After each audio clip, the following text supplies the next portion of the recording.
The most beneficial thing that the Personal Inquiry Project is going to provide for your student is going to be a desire and a natural curiosity to want to learn and grow as a person and as a human being. And that extends beyond high school. It extends into their adult life. We want our kids to be lifelong learners, and we use that phrase all the time, but the Personal Inquiry Project really gets to the core of what it takes for a student to develop that skill set or the skill sets to become really a lifelong learner. To do like what you want to do, and to experiment with something. And I feel like letting them have this freedom of doing like something that they're interested in would bring the more positive side out of them, like more excitement to do something. Yeah, they learn more about themselves, like what their strengths are, what their weaknesses are, what something that's holding them back. Because they pick their own topic, and because the skills are applicable in life, it doesn't really apply to one specific discipline. So I mentioned a student might decide to do something about brain research, or how social media affects your self-concept, or how to fix a carburetor, or how carburetor might make your car more efficient, or things like that. Like, you can do all of those different things. And so it isn't just a strictly academic type class. So if you're concerned this isn't for my kid, it's for all of the kids, because it's so flexible and it can build all these different kind of skills no matter what you want to do with your life. So even if your kid's not super into the traditional school environment, I actually think they will really love the Personal Project, because it is more free flow and it is something that they get to decide what they want to do, and that it's something that they are really interested in. This would be a very good class to have everybody go through, because it is really just you just choosing something that you want to do and going out and doing it. And it's very, like, it's really fun, especially for me having the small classes, but I feel like it'd be just as fun in a large class to form this community with people and to have something in school that you genuinely care about. It's not just something that you're forced to do, but something that you chose this thing because this is something that you're interested in, this is something that you want to do. Like, my graphic novel is completely different from the projects that other people in my class were doing. One person studied their own anxiety to figure out how different aspects of their life affected it. Another person made a new filter for their motorbike.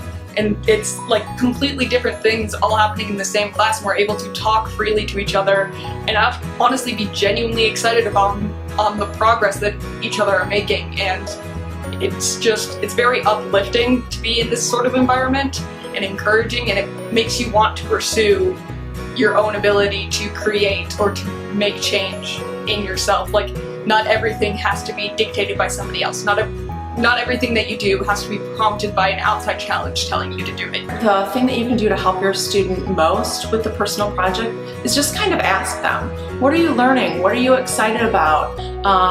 Tell me what you accomplished today or what you learned today, and then really take a look at what they're doing. This is your kid expressing who they are to you as a mom, as a dad, or as an aunt or an uncle or a grandma and a grandpa. So you have this really great opportunity to kind of get to know your kid in a different way as they develop into young adults. But like, I really judged myself before the project, because like I wanted to be like perfect, no mess ups, no marks, nothing like that. But like after the project, I was kind of more lenient on that, and like just didn't care what it looked like as long as it looked good to me, and like if the things how I wanted it to be portrayed as. I feel like I was a lot more confident going in than I was when I actually started doing it, because there was like, I would write stuff at the beginning and then I'd get to the point where I'm drawing it and I'd have to remember, oh, people are going to read this. Like, my parents are going to read this, my teacher's going to read this, and like that was kind of like a weird thing of like, do I feel comfortable writing this? Do I feel comfortable putting this out there? And most of it I decided I did. It makes you feel as a teacher like, okay, we did a good job. They're ready. They're ready to go get a job. They're ready to. They can communicate with adults. They've acquired the soft skills needed to move into whether or not they're going into a trade, college, or getting a job outside high school. They're ready for that. With the Personal Project. So this is the sketchbook that I did all of it in. I had another sketchbook that I did all the thumbnails. So thumbnails are like, I did little drawings like this big. That all of my work went into, like tiny little things. For each page I would design the layout for the pages, and then I would go in through here. So this is the first page that has actual text on it, and this was actually based off of something that someone like a question somebody had asked me or I had seen asked a lot. And this was what inspired this entire project. I have a student that a few years ago did something about baking, and she's really wanted to get more into that. And so I got on my desk one day a year ago a box of baked goods, pre-COVID, and it said on there, like with her name tag and her business card, that's what I meant, she has her business card on there, and she has her contact information, and she's starting her own little business, which is so cool. And her parents are on board and helping her out with that because they choose to. And don't worry, you don't have to start a business if you don't want to.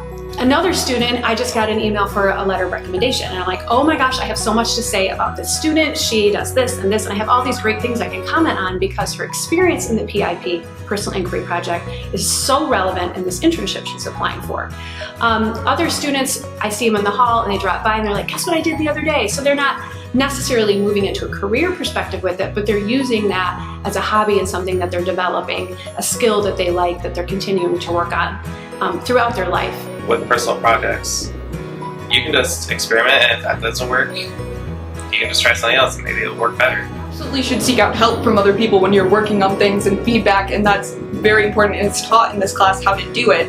But also you should know that you can always go out and just make things and do things for the fun of it and on your own ability to show yourself and like make things just for yourself. There's an opportunity for relationships to build in the school with teachers, with parents at home. So if you're a parent at home and you want to ask, what is your personal project on? What is your interest? It might surprise you. It surprised me, the interests that students have. A lot of times students, they take their core subject areas and their electives, but we don't know them past that. We don't really understand what their individual interest is, and this is such a valuable time. That's why I love Personal Project Night, because you can walk around and you can see the valuable, the interests that students have that we wouldn't normally get a chance to look at. Personal Project Night is an opportunity for all members of the community to come in and see the projects that our 10th grade students have been working on for the past year. It's really, you'll see some kids who might be showcased, kids will talk about their personal project, and it's really just kind of a Q&A session for kids and for them to show off their work. So it's a really exciting night where we see the culmination of what they've learned and what they really did and how they developed as a student over the last year. Kids are just so proud to show off what they were able to learn and what they're able to grow from. That's going to carry on into all their classrooms. It's going to pour into math. It's going to pour into science. And it's really a blend or a glue that holds together all of our content areas in the building.